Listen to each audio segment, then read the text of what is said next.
Okay, we're ready to go. And what we're not going to do is we're not going to take out the time for Shabbos money because that doesn't have my notes on it. We'll take out my real notes. Okay. Pardon? Give a share on top of Shabbos. You can do a give a share on anything if you really wanted to. Okay, this week's Parasha. First of all, today we're going to have a full loan share, not just 20 minutes like last week. Back from America, Baruch Hashem was beautiful. Simcha was really, really special to be together with my family, to be together with all my siblings, and we had my nephew, who's developmentally challenged. He's got Down syndrome, and he had his bar mitzvah, and it was very, very special bar mitzvah. It was something that was really amazing. So we just back from that. Still overcoming the jet lag, but we're getting there, right? Slowly but surely we're going to get there. I don't think I'm looking as tired as I feel.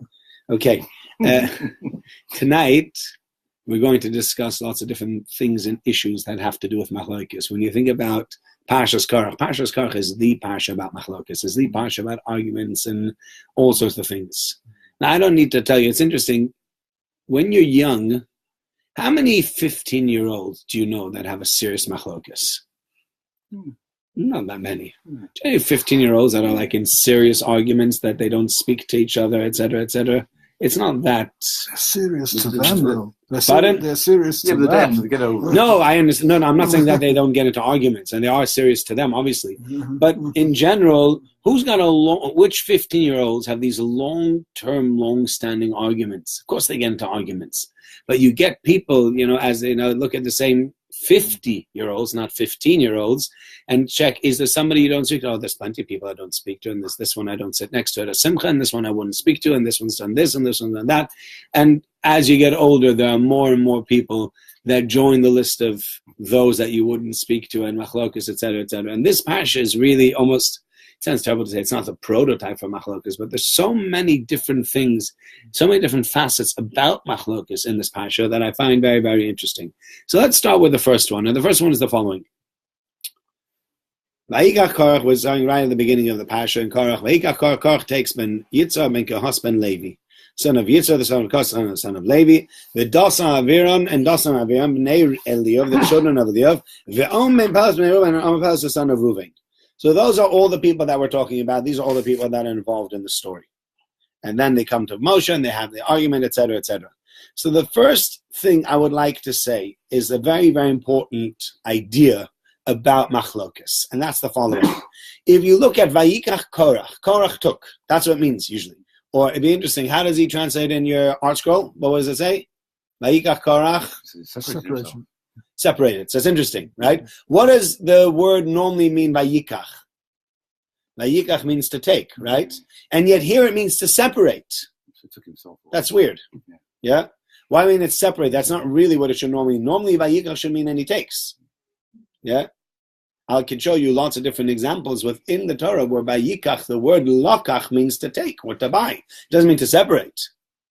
I mean, when you take something, okay, you separate it, but what does that mean? So Rashi comments, and Rashi says, when it says Vayikach here, it means to separate. And the reason is because let's read the verse again. Vayikach Korach took ben Yitzhak ben Kos ben Levi, the son of Yitzhak, son of Kos, son of Levi, v'dasam Aviram, v'dasam bnei Eliyav, bnei Reuven. All those people, Vayakum lifnei Moshe, and they stood before Moshe. What do they take? Yeah? It seems the Torah seems to leave it out. What does that mean they took? They didn't take anything. So there are different mefarshim that explain what it means they took or they didn't take it, but at the moment it's not so relevant about what they took. Let's go back to the idea of separating. And Rashi therefore says, Vayikach means Lokach atzma letzad achel yos nechlech mitocha eda. Rashi says, Vayikach means you know whom he took? He took himself and he brought himself into another side. And therefore the Targum Onkelos says, V'is peleg, like liflog, to separate. To argue or to separate. So Vayikach in this specific instance does not mean and he took, but in this instance it means and he separated. So, but if it means and he separated, which word should we use? Which Hebrew word would you use normally?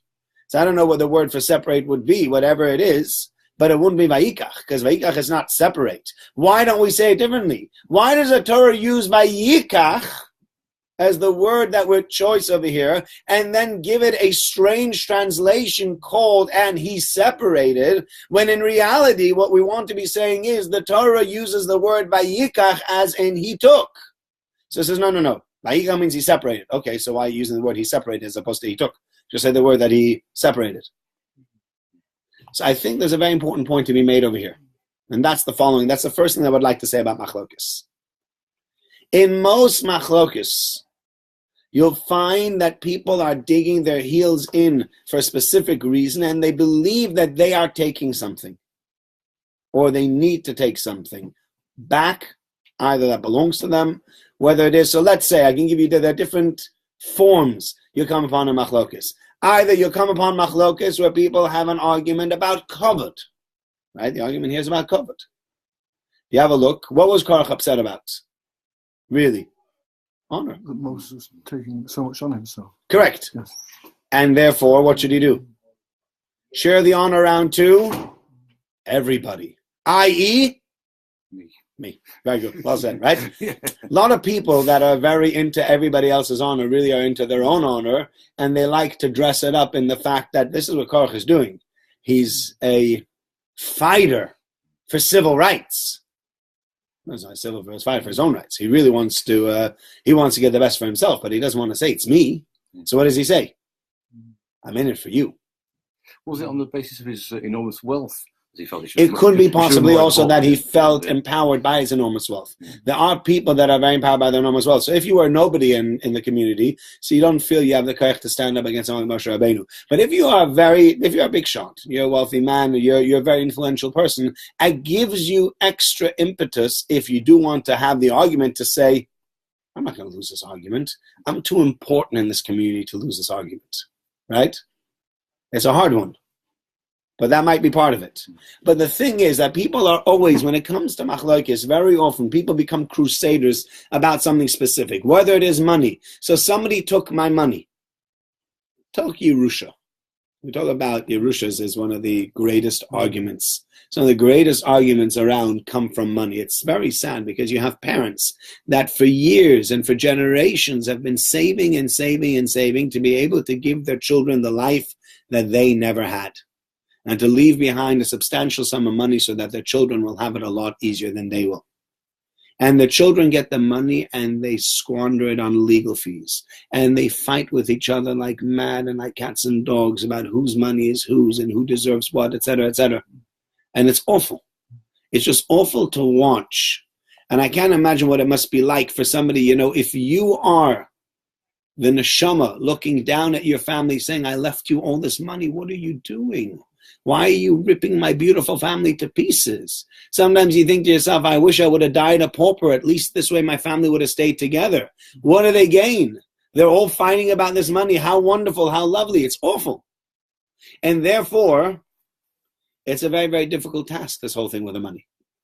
And when they start a machlokas, what's the machlokas usually going to be? I didn't receive enough. I need to get more of this Yerusha. I need to get more, whatever it might be. Right? Mm-hmm. I need more covered. I'm not being treated correctly. Or sometimes it's not only you that you're not being treated correctly. Sometimes it is someone else that you feel your wife's not been treated correctly. Or sometimes the wife stands up for her husband. He's not been treated correctly. How dare you treat my husband like that? How dare you treat my wife like that? And I'm going to take back something that is rightfully mine. That's what you feel. And many, many machlokes is about taking back something where you feel you've been done in. Says the Torah, vayikach, you think you're taking. In reality, you're separating yourself. You're not really taking, you're being taken. You're being moved away from everybody else. You're being taken in the wrong direction. Many a time, the people that start a machlokes will get involved in all sorts of terrible tactics and arguments and battles and fight. And you can't imagine that the same people that you knew that were such nice, level-headed people could act so terribly, could act so dishonorably. And yet you know that there are people that act like that constantly. And that's the first thing the Torah is trying to teach us. You might be in it for Vayikach. You might think, I am just taking back the part that I deserve. I'm not really making this huge fuss, but Vayikach, I need to take something back. You're not taking, you're separating. You're not getting. You're being taken away. Something is being taken from you. And that's why the Torah uses that. In the end, what was the end of Korach? The end of Korach was not a happy ending. Korach's ending was actually a very sad ending. He ended up dying, and his whole family ended up dying with him. And that's very, very sad. And Korach thinks the whole time, he was thinking to himself, I'm going to take back what's mine. I'm going to take back what's mine. I'm going to take back what's mine. And HaKadosh Baruch Hu in the end says, okay, you got what you deserve. So you didn't take. You got. And you got for separating. That's what the Torah wants to say by Yikach. The Torah wants you to know, if you think you're taking, think again. Okay? That's point number one. Point number two is, at which point in the Jews' travel throughout the desert does this whole story of Korach happen? And what is the relevance of it? So there's an interesting comment over here by the Ramban. Rashi actually doesn't comment on it here, but Rashi seems to have a comment on it in the beginning of Parasha Shlach Lecha. Look back to Parasha Shlach Lecha, and there's an interesting comment, and it's only when you start learning Rashi and you start learning Rashi a little bit more in depth that you can understand what Rashi is saying. So we are on page 800. Sorry, not 800, one page back. It's probably 798. One page back, Roger. Just the first page. There's one in between. Yeah? Hashem says to Moshe, saying, Shlach lecha anoshim, send for yourself messengers. V'asur says, Canaan, and they should go and they should fight the land of Canaan. One for each Shevet you should send, and they should be the princes of the Shevet. Rashi asked the question. The first Rashi in the Parasha asked the question, what is the connection between Shlach lecha and Miriam? What's the connection? And Rashi answers, Miriam spoke badly about Moshe Rabbeinu and was punished. And we would have thought that the Meraglim, that the spies would have taken heed, would have learned the lesson and not done that, and they didn't learn their lesson, and therefore the Torah wrote the Parasha of Shlach Lecha right after the Parasha of Miriam. Now, it seems a pretty simple and straightforward comment, except if I were to ask you the question, if you hadn't seen this Rashi, if I were just to ask you a straight, plain question, Michael, why does the Torah write the story of Shlach Lecha right after the story of Baaloscha? What would you have said, having no prior knowledge of anything? What would you have said? Don't be fancy about it. It's very simple. What would you have said? Ivor, anything? What were you said? Because it goes for the two stories next week. Pardon? It goes for those two stories next week. No. Try something even simpler. Oh, because that's all of the things happen. That's right. But it's not true. That's the simplest thing. Yeah. Oh, yeah. Rashi is giving you this complicated reasoning over here. Rashi says, do you know why this Parasha comes after the Parasha of Miriam? Because Miriam had a story of Lashon Hara, and here's another story of Lashon Hara. And you would have expected that the one should learn from the other, and therefore they didn't learn from the other. Do you know what I would have told you? You know why the two parashas are written next to each other? That's their chronological order. That's the simplest thing to say, isn't it? Why does Rashi have to give you this complicated explanation? And therefore, if you look in this Yifsei Chachomim and some of the other Mefarshim on Rashi, so it's interesting. Rashi is a Pirush on the Torah, and if you look, you can find Pirushim, you'll find other translators and other commentators on Rashi. So the commentators that comment on Rashi say the following. They say, do you know why this, Rashi says, well, why are they written next to each other? Because there's a common thread and a common denominator. The common thread and the denominator is what? They both spoke badly about somebody else, and one should have learned from the other. Shouldn't Korach have learned from the previous two? That's a good question. So one second. Good question. So what Rashi explains, what the Mefarshim of Rashi explain, is that really the way Rashi understands it, and they prove it from later on in Parshas Devarim, Rashi understands that the story of Korach took place before the story of Shlach Lecha, before the story of the Meraglim. However, Rashi notes and says, one second, that's wrong. Because if the story of Korach took place before the story of the Meraglim, when should the story of Korach have come? Last week. When should the story of the spies have come? This week. Yet, if you know you look at the Parasha, you looked at last week's Parasha was the one as a story about the Meraglim. This week's Parasha, the Parasha of Korach, says Rashi, I don't understand. Why did you flip the order? And therefore Rashi says, we flipped the order because there was a common denominator about speaking badly about other people, and we wanted to stick with that common denominator, and that's why we did that. Okay? That's what Rashi says. However, Ramban takes a different view. Ramban is of the view that we don't say this rule. There's a rule in the Torah called Ein Mukdam U'Meucha B'Torah. There's a rule that some of the Mefarshim say that there is no specific order to the Torah. What that means is not necessarily that there's no specific order to the Torah. It's not one big hodgepodge. There is an order, but sometimes you can say where something doesn't make sense, there's no specific order to the Torah. So the Ramban is of the opinion you can say that rule, but only in specific instances where the Torah is very specific about it. I'm not going to get into the exact machlokus of that. But Ramban says a very interesting thing here. And he says the following. He says, listen, when did this story take place? After the story of the Meraglim. So why did Korach wait? What was Korach unhappy with? If you look back at the story, what was Korach's unhappiness? Beef, as they call it. What was Korach's problem? Why was Korach unhappy? Moses' hubris. Right? And that, correct? And that the Levium were treated so badly. When did the whole story of the Levium happen? If you think back, 2 weeks ago, 3 weeks ago, there's been a long time. There's been a lot of things that have happened between when the Levium were demoted, or when the Bechorim were, etc., and when he argues. Why did he wait? Why did he argue so far down the line? Why didn't he argue right away? As soon as, he came home, and the Medrash tells us that his wife had one look at him, she goes, oh my goodness, what happened to you? Who shaved your head? Moses. Who shaved your beard? You've been growing this beard since you were a kid? Moses. And your eyebrows, and your eyelashes, and everything, you look ridiculous. Because that was Moshe. You let Moshe Rabbeinu do that to you? Do you know who you are? Do you know how important you are? His wife got him riled up. And yet, the argument only starts after Parasha Shlach Lecha. Why does the argument only start after Parasha Shlach Lecha? Why so much further down the line? Why not immediately? If Korach is unhappy about the way he's been treated, he should say, I don't like the way you treated me. Yeah? Yes, I understand. Says, yeah, go ahead. You want to say something? I was only going to say that Please. Maybe one incubates resentment. Good. So we're getting to that. That's true. That is true. He is incubating resentment, but what's he waiting for? So think about it. What if you're incubating resentment? What would you be waiting for? Something else to dress it up with. True.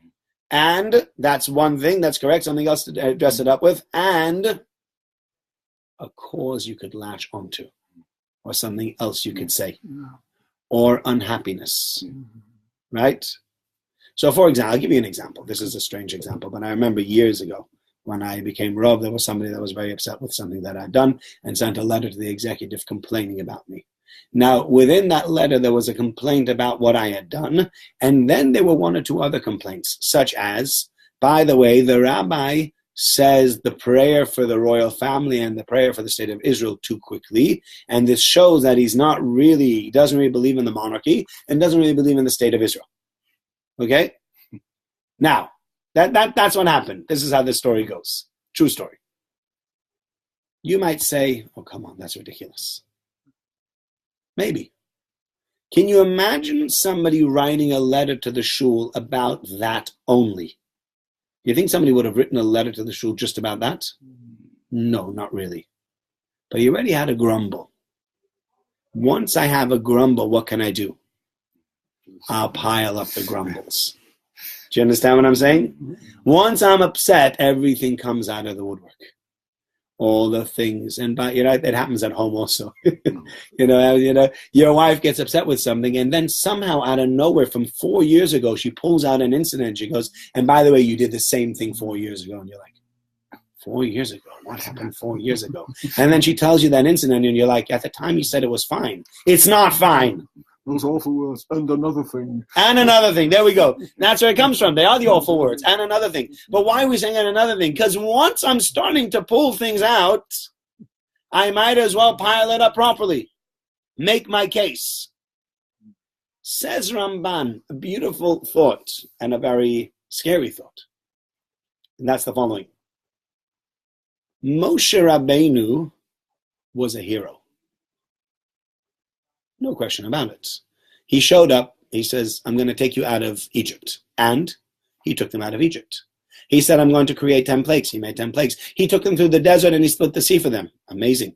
He takes them further into the desert. He gives them the water. He gives them the manna. He leads them. I mean, this man is just unbelievable. And the nation was like, way to go, Moshe. And for a long time, Moshe Rabbeinu was almost untouchable. Can you understand that? Can you understand that if somebody would have gotten up and said something about Moshe Rabbeinu, what do you think would have happened? Lynched? Absolutely. You sit down. Who asked you? Go away. Right? Because who are you to make a comment about Moshe Rabbeinu? Do you know what Moshe Rabbeinu has done for our people? Until what happened? Where is the first time that Moshe Rabbeinu, in inverted commas, fails? Do you know where he fails for the first time? With the Meraglim. Because they made the Egel. They made the golden calf, and Hashem says, I'm going to destroy the Jewish people. Moshe Rabbeinu prays for the Jewish people, and he manages. And then they have other stories, and Moshe Rabbeinu prays for the Jewish people, and he gets them out of it. And finally comes a story with the Meraglim, comes a story with the spies. And Moshe Rabbeinu gets up, and he prays HaKadosh Baruch Hu, and he says, HaKadosh Baruch Hu, don't kill all of them in one go. And what are people going to say? And HaKadosh Baruch Hu says, you're right. I'm not going to kill all of them in one go. You know what I'm going to do? I'm going to kill them out slowly. And he comes back, Moshe Rabbeinu, and he tells the Jewish people, from now on, HaKadosh Baruch Hu is very angry with you, and he's going to kill you out slowly. And they all say, Moshe, what happened to your fighting on our behalf? What are you doing? Why'd you do that? And Moshe goes, I don't know. That's what's happening. And they're like, why? Could you not fix this? And Moshe Rabbeinu says, sorry, I couldn't. I did what I can. I fixed it to the maximum that I could. That's it. That's all I can manage. And at that point, they say, wait a minute. This Moshe Rabbeinu is not invincible. This Moshe Rabbeinu can't do everything. He's just let us down. He's just done something and not been able to fix it. And so slowly but surely, that tremendous respect and that tremendous feeling towards Moshe Rabbeinu gets a little bit diluted. And Korach says, now it's my time. Now I latch onto it. As soon as there's a little bit of public disappointment in Moshe Rabbeinu, that is the time where Korach feels, now I can do what I want. Now I can make my point and not get lynched. Because until then, if I said anything about Moshe Rabbeinu, like you said, he'd get lynched. How dare you even speak about our leader Moshe, who's done so much for us? Suddenly, Moshe Rabbeinu has also failed. And that has brought down his esteem in the eyes of the entire Jewish people. He's just not the same Moshe that he used to be. And people are like, well, I mean, he's okay, Moshe. He's not bad, but, not really. Can't do everything. And then Korach gets up and says, forget about can't do everything. Do you know what he's done? Do you know how he's grabbed all the power for himself? Do you know what a power-hungry individual this Moshe Rabbeinu is? You look up to him, you think he's the best thing since sliced bread. Oh, you don't understand. You don't know what else he's done. And I'm not in it for myself. I'm in it for you. This is a revolution of the people. Don't let people like Moshe Rabbeinu grab the power for himself and make everybody out to be a nobody. And people said, you're right. Because now they're already unhappy with Moshe Rabbeinu. And that's the important thing to realize. That Korach times it well, but it's more than Korach timing it well, is that many times machlokes will spring up when they feel that there is a small hole, a piercing in that armor. When we can find that Achilles heel. And as soon as you can find that Achilles heel, that's where you're going to attack. And that's what they do. And the Kli Yakar actually mentions, and he says something similar over here. He says, where did the Bnei Reuven come from? What are Bnei Reuven fighting about? He says he came with 250 people from Bnei Reuven. What are the people of Reuven? What are they arguing about? What's your problem? Just, sit down. Korach wants to have power, okay, but what do they want? He says, because he latched onto other people that were grumbling. he found a few other people that had a grumble. And he thought to himself, now I'll find the other people. Those grumblers find each other. They might not even be they might not be on the same page. One might be X and one wants something totally different. As long as they don't want anything that's opposed to each other. But he found the people that are unhappy. He went to Bnei Reuven, who felt they'd been given a raw deal. Why did Levim get it? We're Reuven. We deserve. We're the Bachar. We're the firstborns. We deserve to get it. And so therefore he is trying to take advantage of all those people that have grumbles. He says, I'm in it for you, and I'm in it for you, and I'm in it for you, and for you, and for everybody else. And this is not about me. And it's always important to take stock whenever you have an incident like that, where people say, I'm in it for you, or people try to convince you that they're in it for your best good. Sometimes it's true. But many times, what are they doing? They're jumping on the bandwagon. They're exploiting your negative feelings to let their goals be furthered. And then they dress it up in saying that I'm on your side. I'm doing this not for me, Roger. I'm doing this for you. And they sound so altruistic. They sound so wonderful. This has never been about me. This has not been about Rabbi Eisenberg. It's not about what he feels, what he thinks. This is a greater revolution for the greater good of humanity. And everybody goes, yeah. And you think to yourself, I got you. I played you. You gotta be careful. You learn over here from Machlokes how cunning and how terrible Machlokes is, how deep it can run, and how convoluted it can get. Okay? That's point number 2. Point number 3. We have Moshe Rabbeinu has been attacked. Look at verse 3. Vayikalu al Moshe al Aaron. They gathered together upon Moshe and Aaron. We are on page, again, back to where we were. 820. 820 in the Hebrew, 821 in the English. Thank you. Vayikalu al Moshe al Aaron. They gathered together on Moshe and Aaron. Or they ganged up almost. Vayomru aleim, they said to him, Rab lachem, you've taken too much. Ki chala eida kulam kedoshim, because the Jewish people, they're all holy. Uvesocham Hashem, and amongst them is God. Umadua tisnasu akal Hashem, why are you raising yourself above everybody else? Vayishma Moshe vayipol apanav. Moshe Rabbeinu hears, and he falls on his face. What does it mean he falls on his face? He falls down in a certain almost helpless. That has a connotation of helplessness. Oh my goodness! Praying to Hashem, and he did start praying to Hashem, but before he falls on his face, says Rashi, why did he do that? Vayipol apanov mipnei hamachlokus, because the machlokes that was happening now. Because this is already the 4th time that they're arguing. They argued with the egel.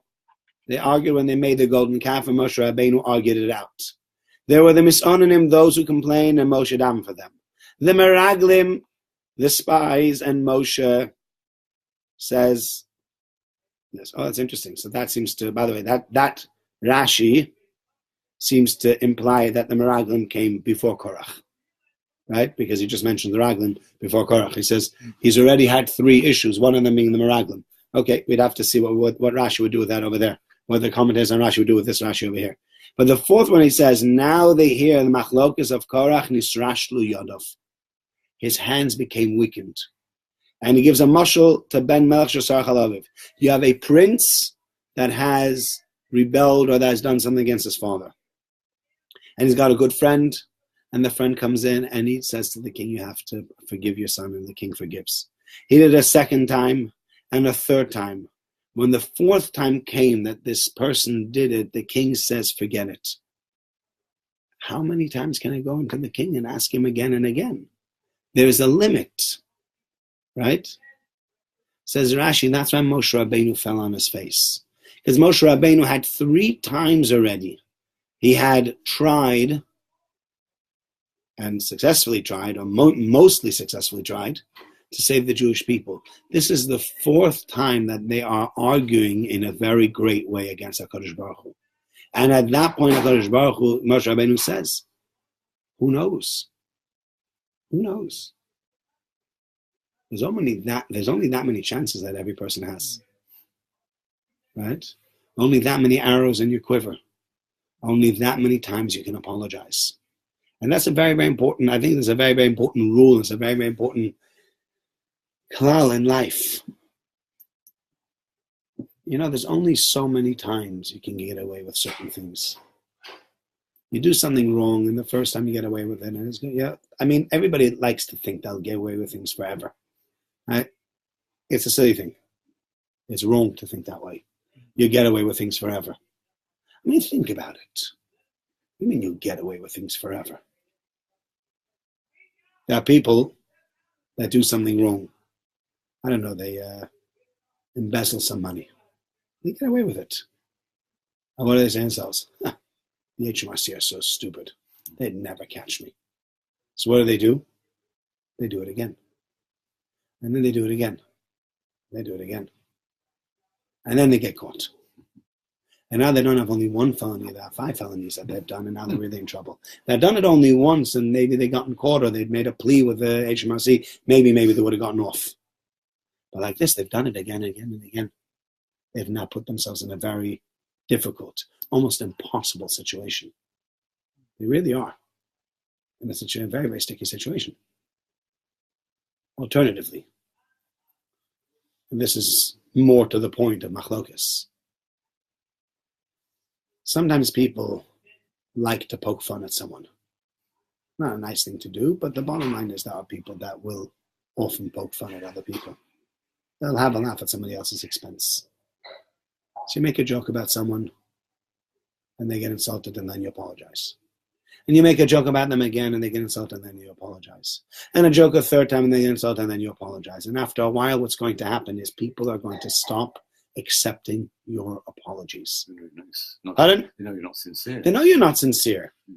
Absolutely not. I'm not accepting your apology. Why would I accept your apology? You're not sincere. How do I know you're not sincere? Because you made fun of me yesterday, you apologized, and then today you made fun of me again. So you say, I'm so sorry. Really? If you were sorry, why did you make fun of me the last 10 days running and then apologize after you've done it? You obviously don't mean it. Because if you meant it, you wouldn't do it. Right? There's no such thing as people that constantly do something and then apologize and really sincerely mean their apology. If you really sincerely mean what you say when you say, I am sorry, then what would you do? You'd behave differently next time. And the fact is that they didn't. They did something, and Moshe Rabbeinu says there's a limit. How many times can I go to Hashem and apologize to Hashem for something that they've done wrong? The same thing again and again. Hashem, forgive them. Fine. Hashem, please forgive them. Okay, fine. Hashem, please forgive them. Fine. He's like, what, I should go now again? No, Hamal. It's not going to work. So Moshe Rabbeinu felt very dejected. He felt almost powerless to say, how am I meant to save these Jewish people when they in reality keep on doing something wrong? How many times is Hashem going to apologize? Not apologize, accept your apology.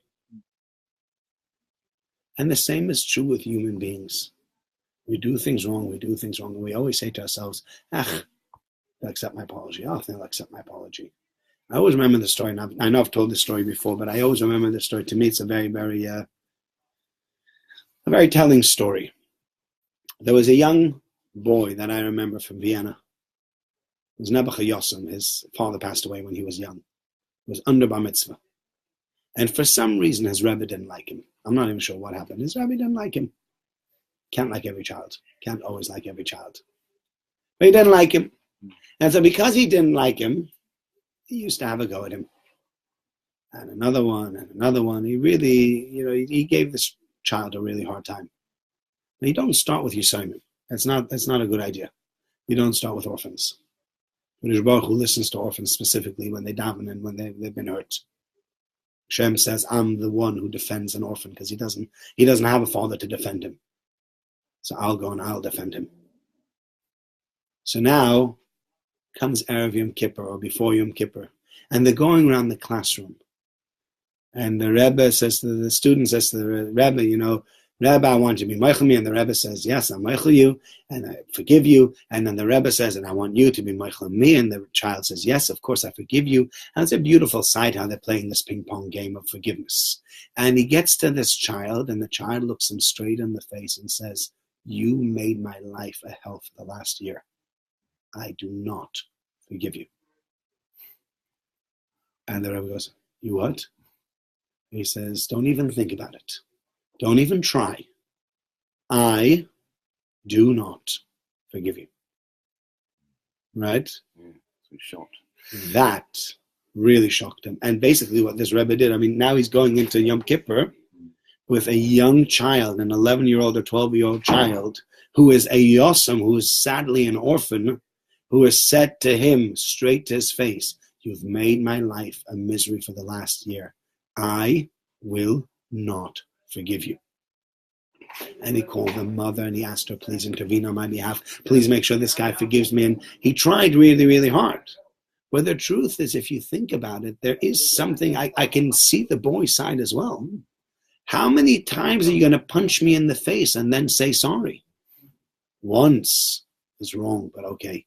Twice, 3 times. When is it going to end? And then you say, sorry, it's before Yom Kippur. No good. I'm not going to accept your apology. Why should I accept your apology? Why should I give you forgiveness when you don't mean it? So you got to be careful. We have the same with our children, the same with our spouses, maybe the same with our workers, our co-workers, or people that work for us. There's only that many times you can treat people badly and they'll forgive you. So you do it once, you do it twice, and they're like, okay, happens. But after a while, these people will just walk out on you. They'll say, this guy's not sincere. And I can prove he's not sincere, because if he really was sincere, what would he do? He wouldn't do it again. He realized he made a mistake. He'll learn from his mistakes and he won't do it again. The fact of the matter is that he's done it again and again and again. He obviously doesn't mean it. I suppose a saintly person would say, why is this person being nasty to me? Okay. Why does this person need to be nasty? Okay. That is, no, it's a good question. And there are people that feel the need to be nasty because they themselves lack in self-confidence. And therefore, by putting down other people, they get a bit of a boost for themselves. And they need that for their own self-confidence. And that's true. That's very true. You could ask the question, why is this person being nasty to me?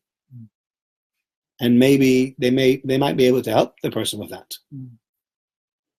But many people will say, okay, you've done it once, I'll look away.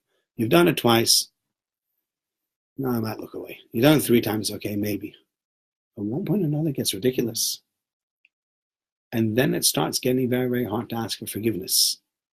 And therefore, we need to realize, if we are going to antagonize people, if we are going to be nasty or not nice to other people, and then we're not going to stop and keep on doing it and keep on apologizing, these people are not going to accept our apologies. Don't do the things that are wrong. And if you've done something wrong, you've apologized, and you say, I won't do it again, then make sure you mean what you say. I will not do it again. Because otherwise, it's just talk is cheap. I won't do it again. Okay, I'm sorry. I won't do it again. I'm sorry. I'm sorry. You start sounding insincere. And people realize you're not being sincere. And then they don't take you seriously. Moshe Rabbeinu says, I can't come to Hashem again. He's just not going to take us seriously anymore. How many times can I say I'm sorry for the same thing?